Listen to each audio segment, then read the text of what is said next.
Good evening. Mishenichnis Oder Marbim Besimcha.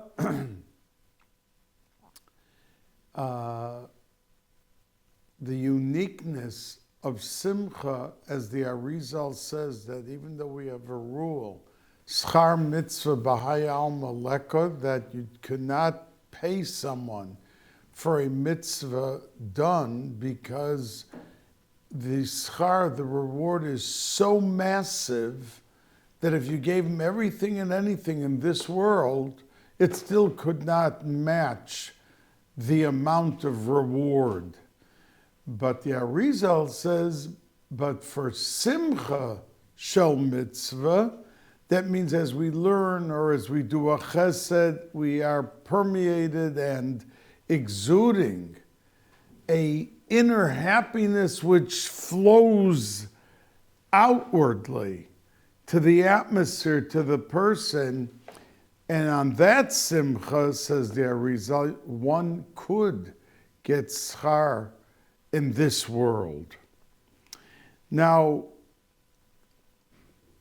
we have this coming Shabbos, we have Parshas Zohar. There are 4 parshios, as you all know, and 2 are D'Rabbanan, rabbinic, the first one being Parshas Shkolim and the last one being Parshas HaChodesh, and the third one being Parshas Parah, that many are of the opinion it is also biblical, d'oraisa, but there are some who hold it's not d'oraisa. But everyone agrees that Parshas Zohar, the first and the single parsha that is required biblically, that there is a d'oraisa, a mitzvah, aseh d'oraisa of Zechiras Mechias Amalek. And this Shabbos is Parshas Zohar, and we should be very careful, like in my shul or my daven sometimes in Shomer Shabbos, they have the kriya of Parshas Zohar every 15 minutes throughout the whole afternoon. For a mother or a wife who could not go in the morning to shul to hear regular Parshas Zohar as it's read from the second Sefer Torah taken out because they were home taking care of the children, waiting for their husband to come back from davening, whatever the reason may be, the entire afternoon, every 15 minutes, a Balkoira is, reading the last paragraph of Parshas Kiseitze, which is Zohar Eis Asher Asa Amalek L'cho Baderech Mimitzrayim. So it's a very special, unique time because all of the parshios that we read an entire year do not have the status of a chiyuv, an obligation mid'oraisa from the Torah. But this reading does have that distinction and that uniqueness. Now,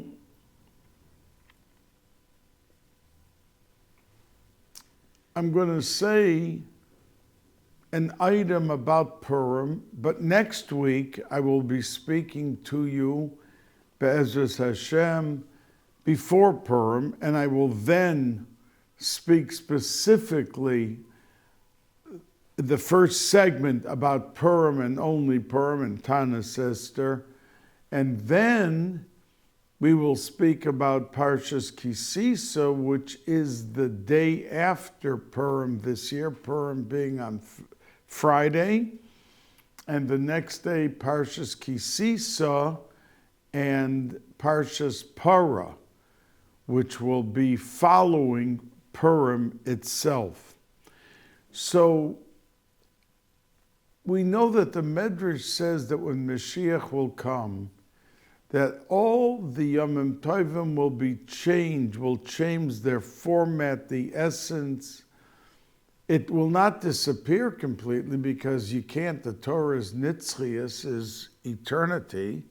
And if it says that we're going to fast on Yom Kippur before Mashiach, after Mashiach, that will exist because the Torah is forever.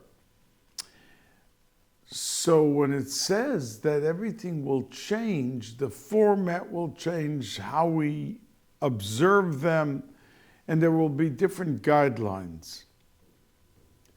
But Purim, say the Chazal, the Medrash, will remain forever. Before Mashiach, after Mashiach, the same. Because its source is so high that it's untouchable, whether it's before Mashiach or after. Because above this world, when we daven, let's say Shemona Esrei, we're going to the fourth and highest level of Atzilus, but it's still not Keser. And Keser is every minute of Purim. Now, we know that because it is so deep and high in its essence, in its actuality, that is how we explain, and the Kadmonim explain, that when the Yidden got the Torah, when they received the Torah on Har Sinai, it was after they were warned.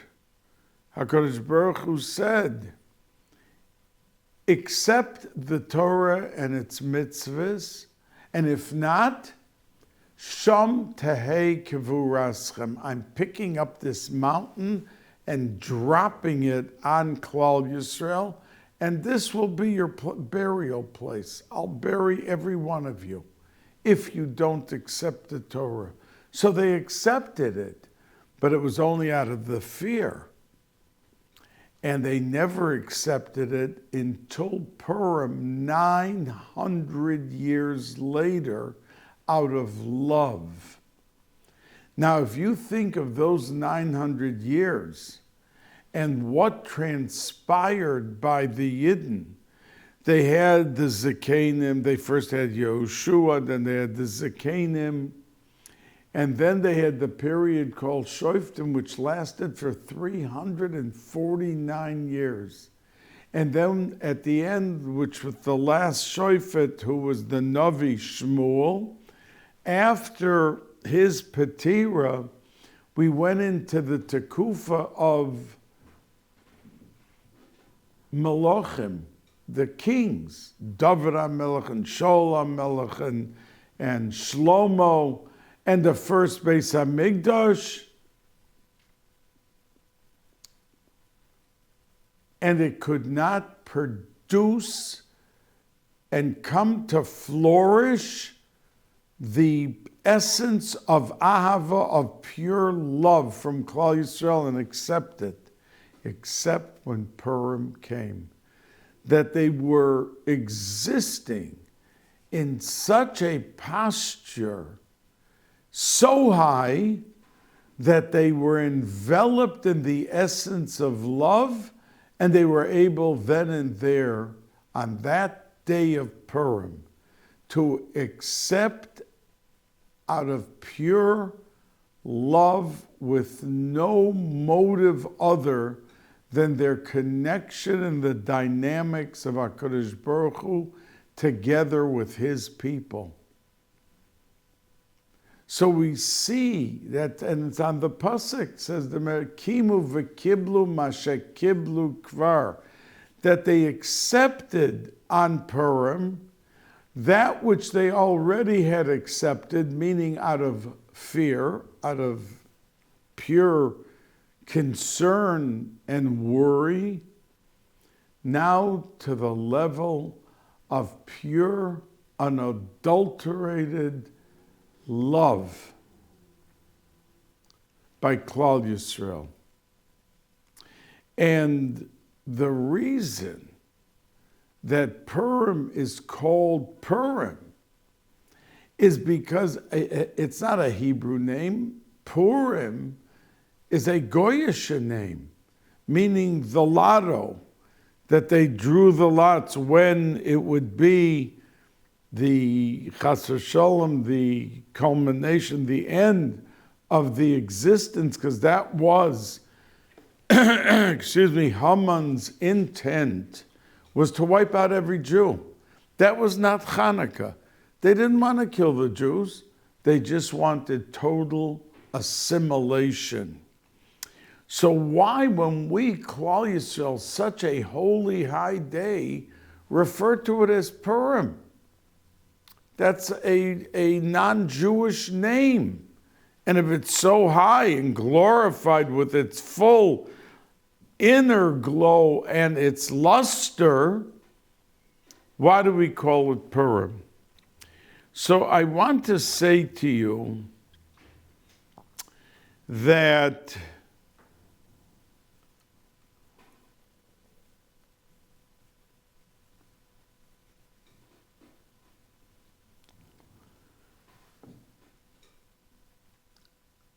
the Gemara says, why were they put into such sakana?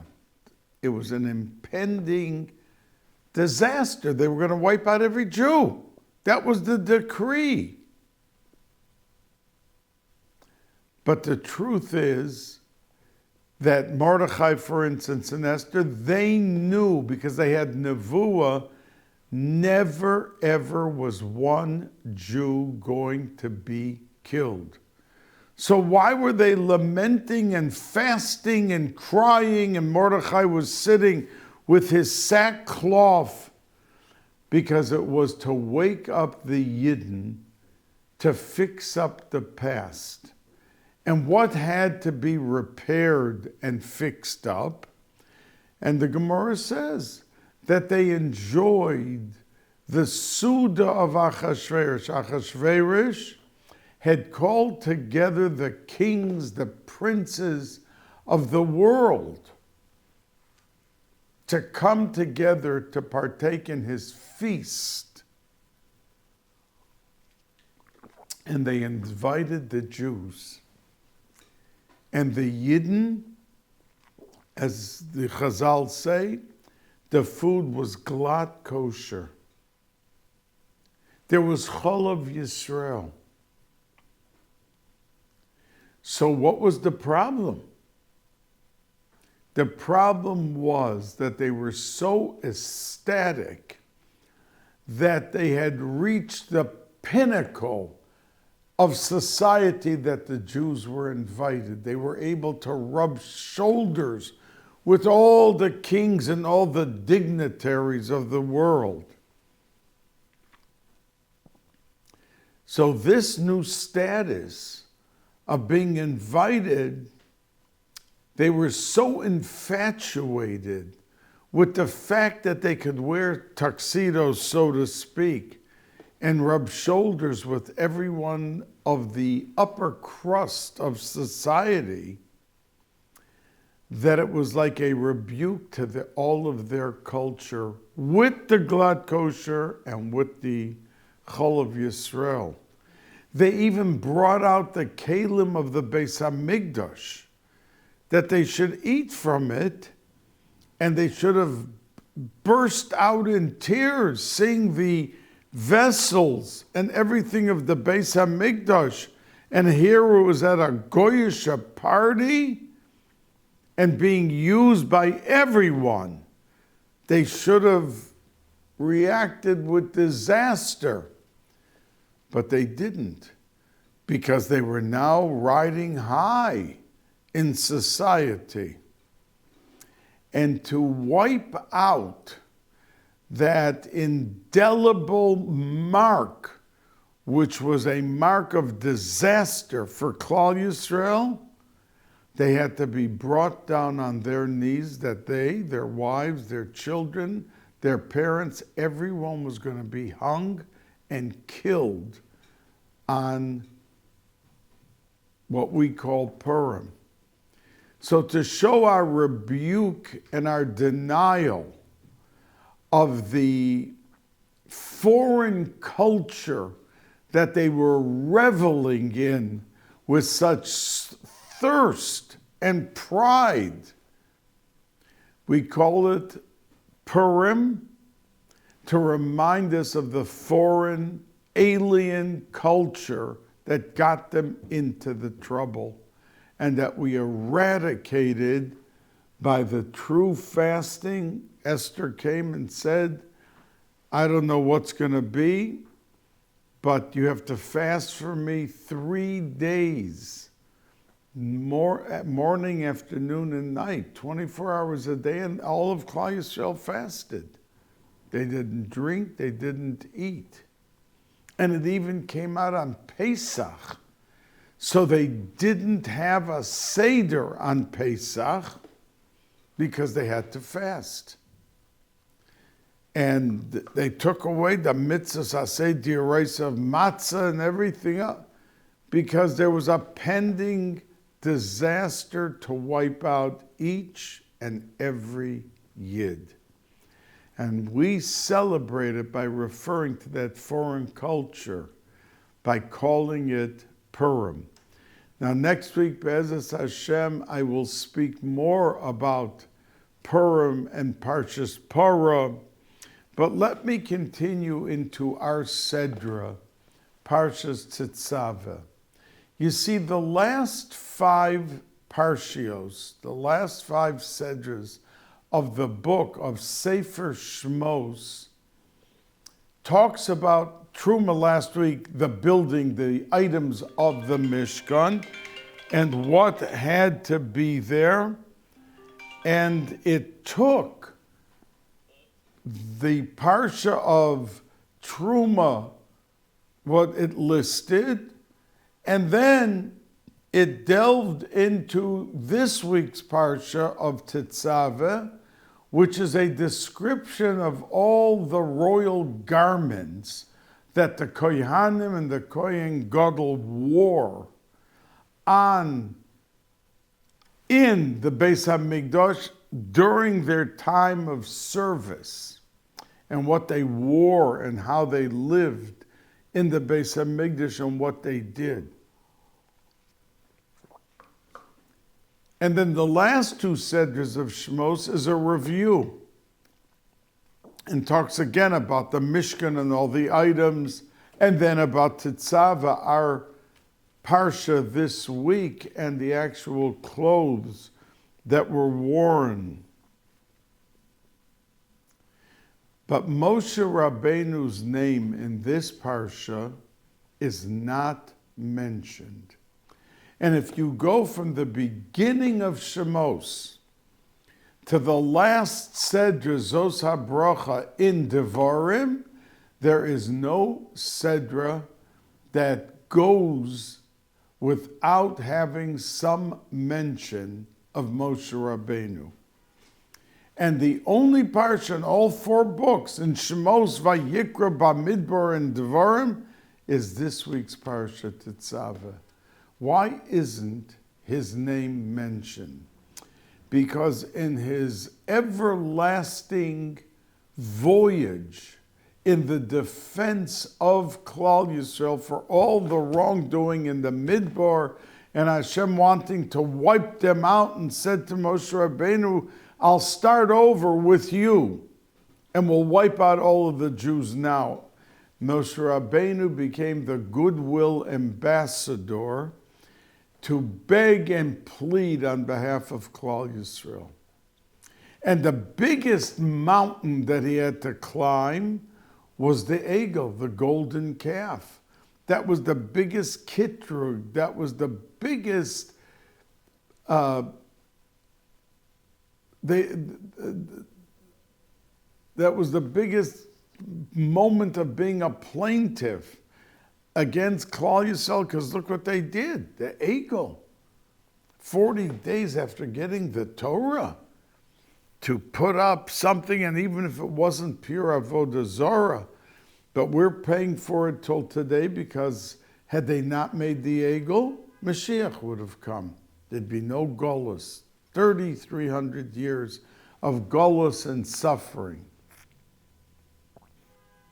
So the fact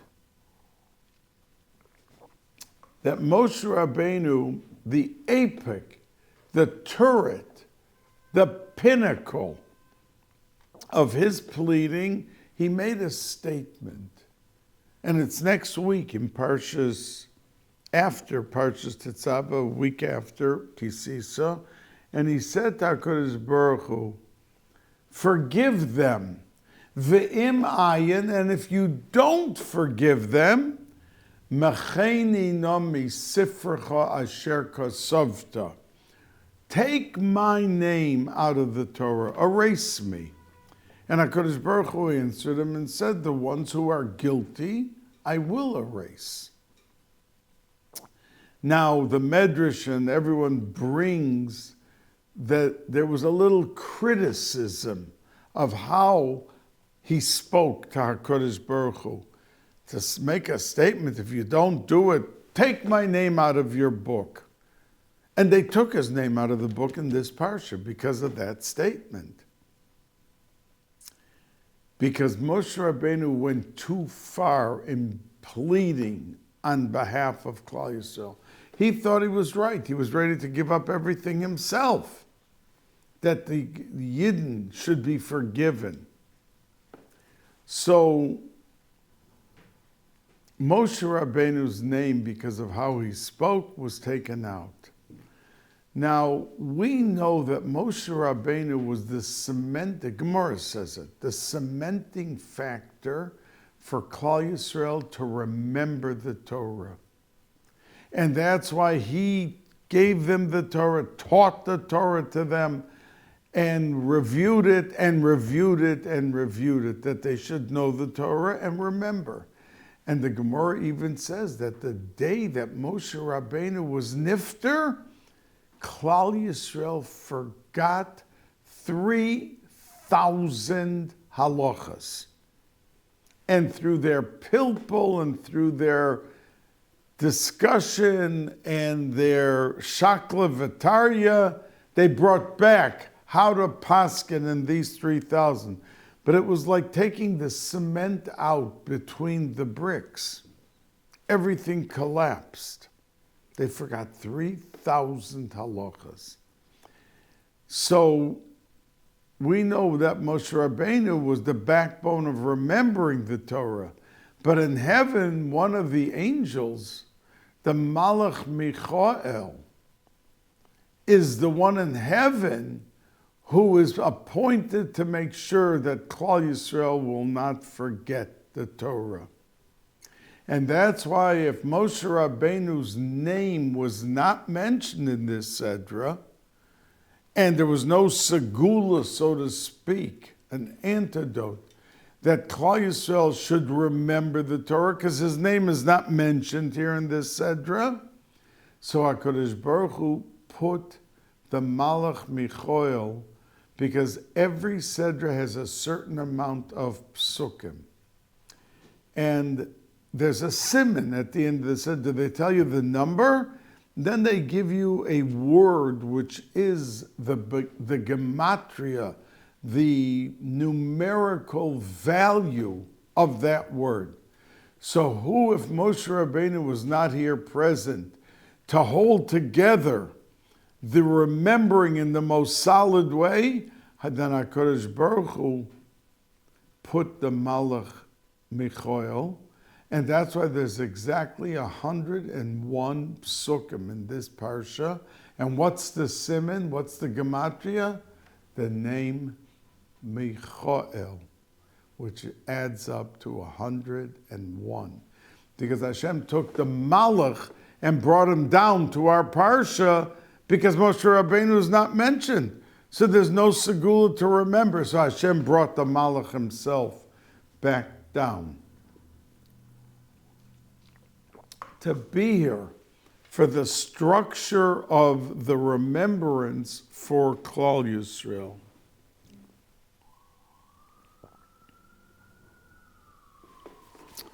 Now, Meforshim are curious why at last week's Sedra it listed everything that was made. the menorah, the shulchan, the mizbeach hanachoshes, where they brought the korbanos on. It's all mentioned, everything. But there's one exception. This is the Ramban's question in our Sedra. Because the last segment of our Sedra is a discussion and a description of the Mizbeach HaKetoris. Now, it was located in the Kodesh, remembering that the Aron, the Ark with the Torah, was in the Kodesh Kodoshim. But right outside that was the regular Kodesh, and there were 3 items in there: the Shulchan, the Menorah, and the Mizbeach HaKetoris, where the Kohen brought every day the Mizbeach HaKetoris. That means Ketoris. It was brought each and every day. So asks the Ramban, if every item is mentioned in last week's Sedra in Truma, why is the Mizbeach HaKetoris not mentioned, and it was put at the end of our Sedra Tetzaveh? So answers many Kadmonim, and the Ramban alludes to this also, that there was concern that Klal Yisrael will not welcome the simple people, will not welcome even the people who are not frum. Because in the Ketoris there were 11 ingredients. One of those ingredients was the chelbana. And the chelbana had a very offensive smell. It was terrible. It was very negative and bad. And if you didn't put the chelbana into the mixture of all the ingredients, it was invalid. It was not ketoris. And the reason, explains the Ramban, that the chelbana had to go into the ketoris because everything else smelled like fragrance, like cologne, like perfume. It had the most delightful smell and odor. But the actual ketoris included the chelbana, which had a terrible smell, to teach us and tell us that we are a Klal Yisrael, and the totality of each and every Jew being included effectively kicked in to effectively make the ketoris. So it was a lesson in loving every single Jew, even though the chelbana represented the Jews who were not frum, who were not behaving as they should, for whatever the reason was.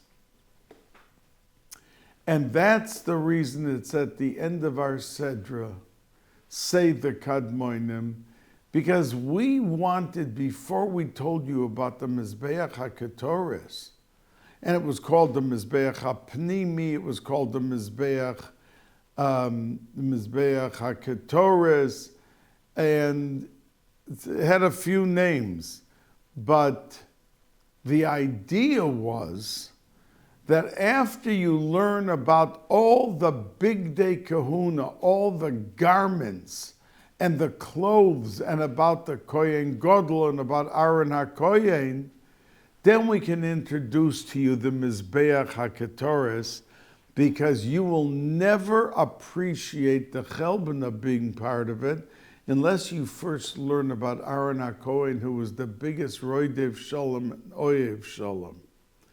So since he was the dynamic of loving each Jew, the Oyev Shalom, the Rodev Shalom, we waited till we imparted with you all about the Kohanim and their love and their clothes and everything. Then we wanted to tell you about the Mizbeach HaKetoris, because otherwise you would have found it out of order to include chelbana into such a holy item, the Ketores. But bedavka, the Torah told you have to include, because even the Jews that you may not find favor with or agree with their posture and their participation in life as a unit of Klal Yisrael, you still have to love them. And that's why it was put after the parsha of the Kohanim, and that's why it was separate from all the other things listed, and everything else was listed in Parshas Truma about the vessels and the items and everything. But in Tetzaveh, we tell you about the Mizbeach HaKetores because we want full appreciation of each and every Jew, and the lesson of the Chelbana tells us just that.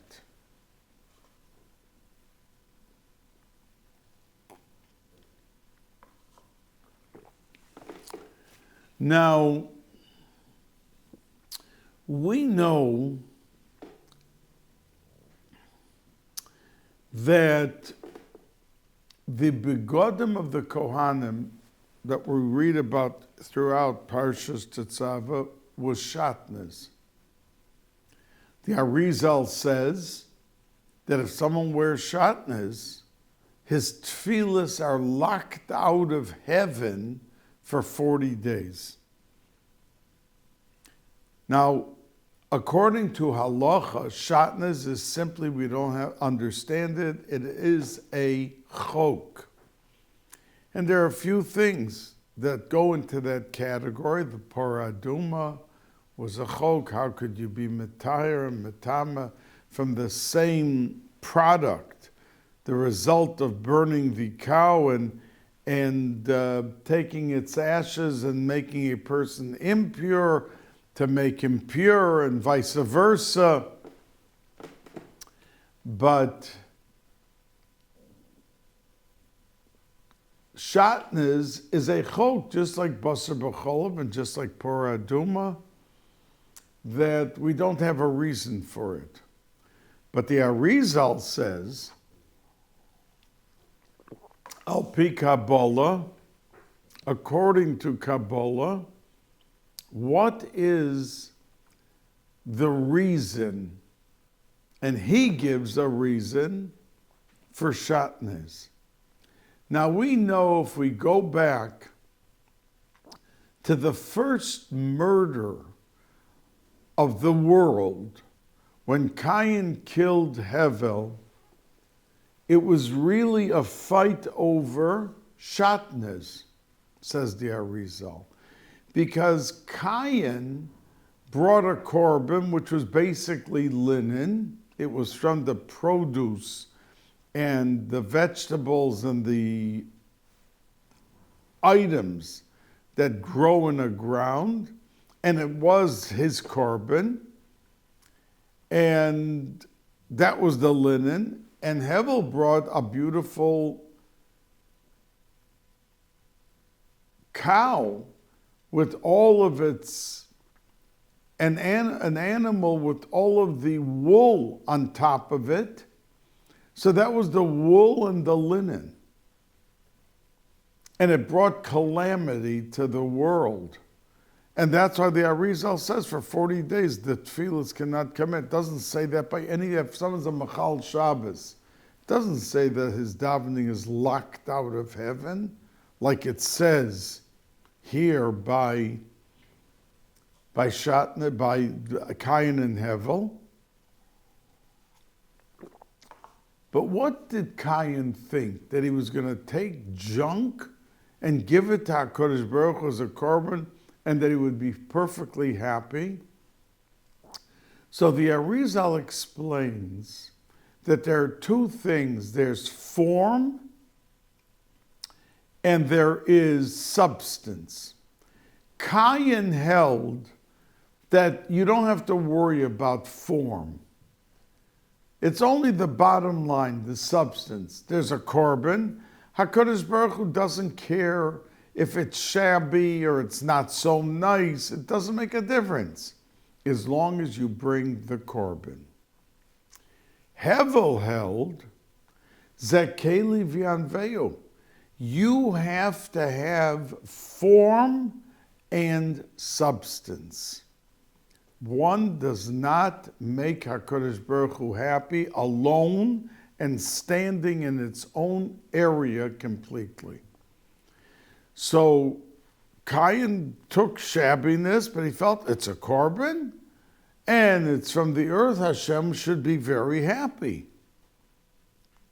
And Hevel held, no, Zekeli v'yanveu, we have to beautify and do something, and that shotness combination of these two korbanos, it was what brought the calamity to this world. And that's the reason the Meforshim say, many of them, why the pasuk says that the begodim, the clothes, should be lechavod u'lesifores. Lechavod is simply the substance.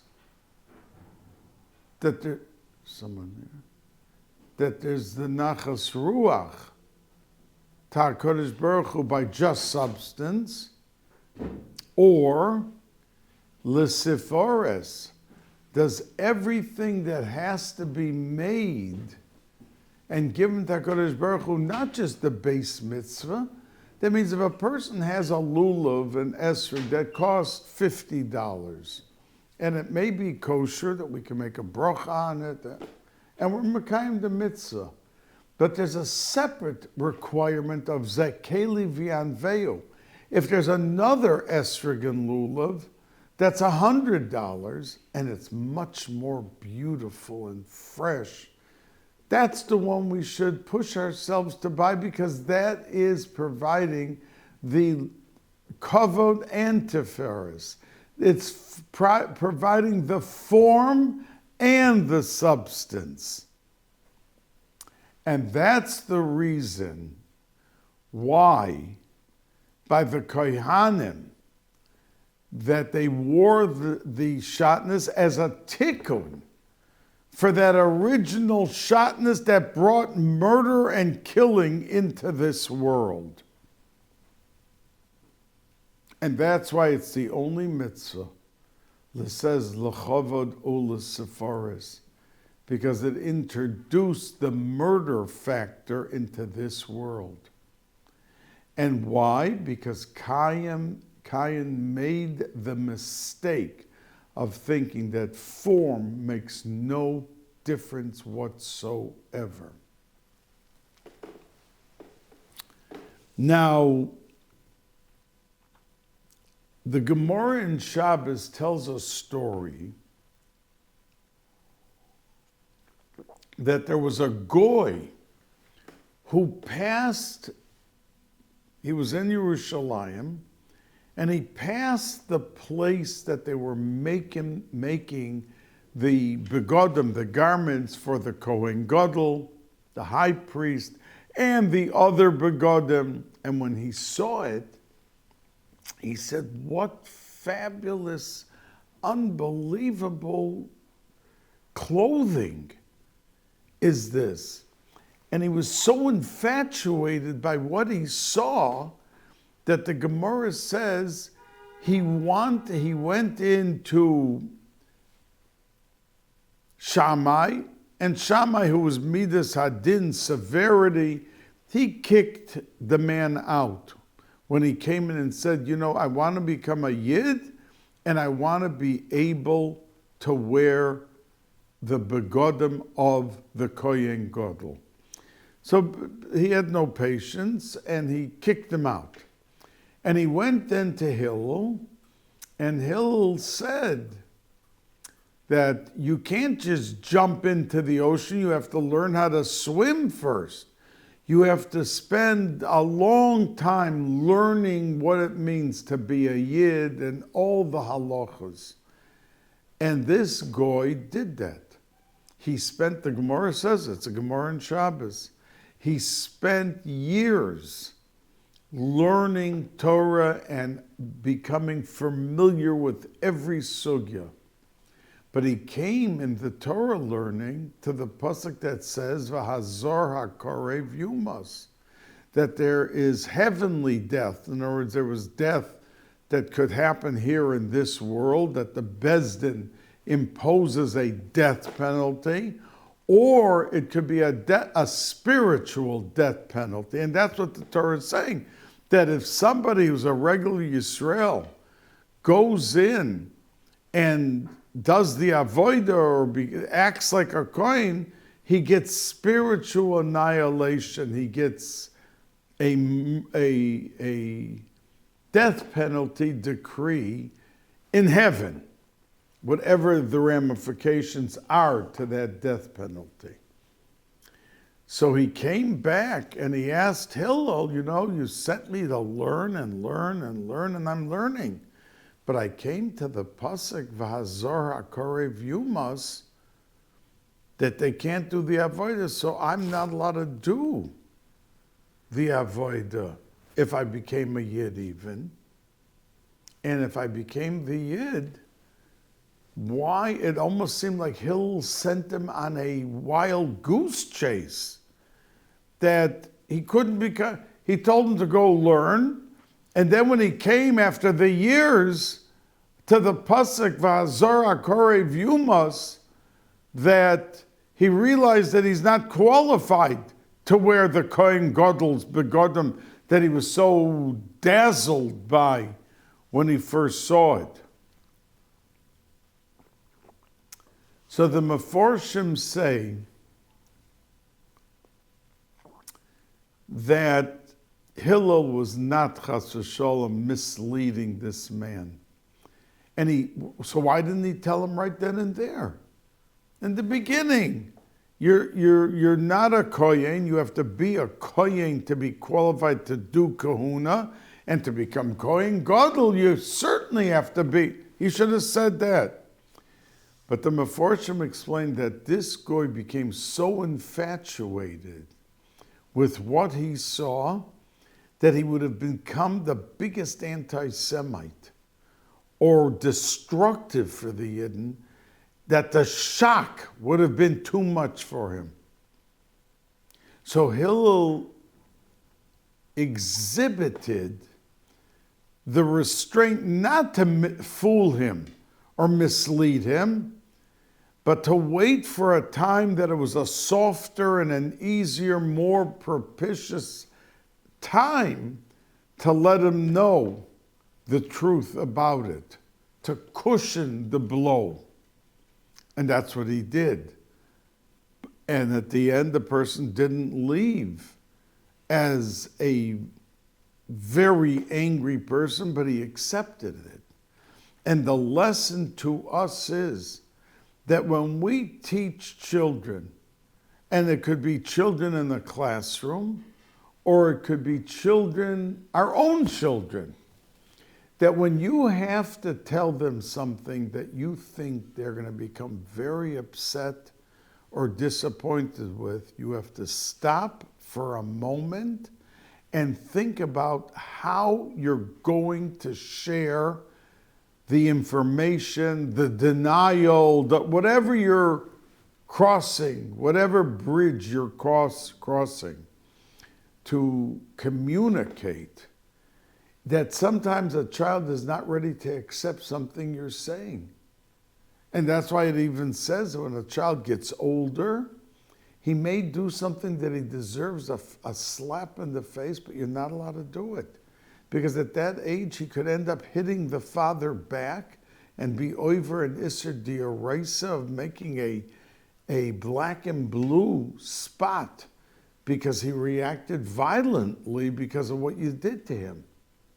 So a person has to be very cautious on how he meets out reaction to something and how you deal with people. You can't just say whatever you want to say, and you cannot share truthful, honest information in a way that you're going to get a rebuke or a denial in an unbelievable way. And that's why Hillel chose not to tell him at the very beginning what had to be said to him, but waited till he came with a question. He learned Hazor HaKorev Yumas, so he said, what's this? And that was the opening for him to be able to lead him to the truth and an explanation that he would not explode. Now, we know in this Sedra that when it talks about the Kohen Gadol and his begodim, that at the bottom of his robe, he had to put little bells. And it says that when he came into the Bais HaMikdash, the purpose was to alert the Kohanim in wherever they were, in the rooms and wherever they were, that the Kohen Gadol is now coming into the Bais HaMikdash.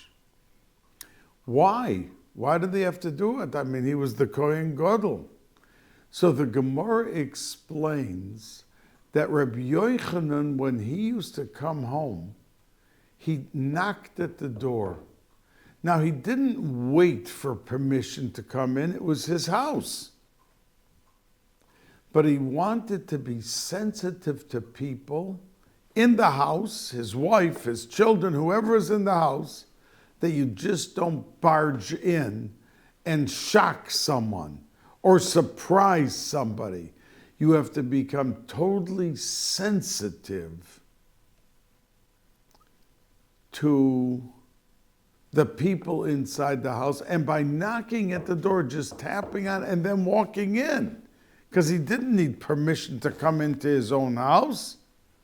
But then coming in after the tapping, you alerted in a sensitive, proper way the fact that you're home. And that's what Rabbi Yochanan did. And the purpose of this pamon, of these bells at the bottom, was just that you should be alerted that the Kohen Gadol is entering, and don't be shocked or surprised that he's going to be there in the Bais HaMikdash doing whatever he has to do. Now, the Medrash says on this that the pasuk says, "V'nishma kolo bevo'o el hakodesh," that they will hear through these little bells, bevo'o el hakodesh, when the Kohen Gadol is entering into the Bais HaMikdash. And the Chazal say, "Yavo kol v'yechaper al kol," that this kol here of giving some notice to the people, to the Kohen, that he was coming in, will come and be mechaper for kol demei achicha tzoyakim elai. That HaKadosh Baruch Hu said to Cain, what's going on over here? Kol demei achicha, I hear your brother's voice. Tzoyakim, that the blood that you spilled is crying to me. And the Chazal, as I just quoted to you, said that the kol of these bells should come and atone for the bells, for the sound of what Cain did to Hevel by killing him. Now, what does this mean? What are the bells at the bottom of a cloak, a beged, a piece of clothing, have to do with the crying of the blood of Hevel, who was killed, and that from the ground that the blood seeped in, the ground was crying out that kol demei achicha tzoyakim elai.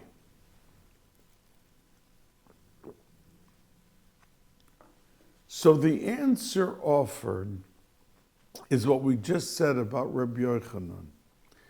Rabbi Yochanan used to knock to be sensitive, to be warm, to be menschlich, to humanize his entry. That you're human beings, and I have to have the respect for you, and I have to have the notification in a very delicate way before I step foot in the house. How did it come to a brother go and kill the brother?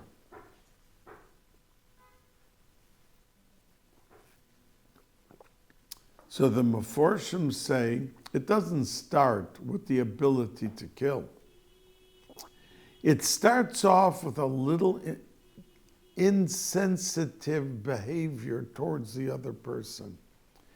It starts off with not knocking at the door, introducing some proper behavior, exhibiting your sensitivity. Because if you're not sensitive in the slightest way at the beginning, the end of the story is that it will trickle down to being able to murder the other person. And that's what happened by Cain and Hevel. And that's what the Meforshim say, on Kol Demei Achicha Tzoyakim Elai, that Yavo Kol v'yechaper al kol.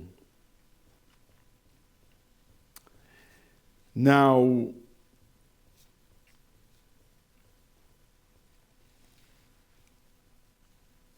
we know that there is such a thing as the Tamid Shel Shachar and the Tamid Shel Bein HaRabayim. 365 days of the year, they brought in the Bais Hamikdash the Tamid Shel Shachar. That means they brought a korban in the morning for Shacharis. And in the afternoon, they brought the Tamid Shel Bein HaRabayim. And it was 365 days a year. There were certain things you didn't do on Shabbos, but the Tamid Shel Shachar and the Tamid Shel Bein HaRabayim, they did every day of the year. Shabbos, Yom Kippur, every day. Now, the Brisker Rav asks a question, that this Tamid Shel Shachar and Tamid Shel Bein HaRabayim, those 3 or 4 psukim are in our Sedra this week, Parshas Tetzaveh. And we have another place that says the exact same psukim with one difference.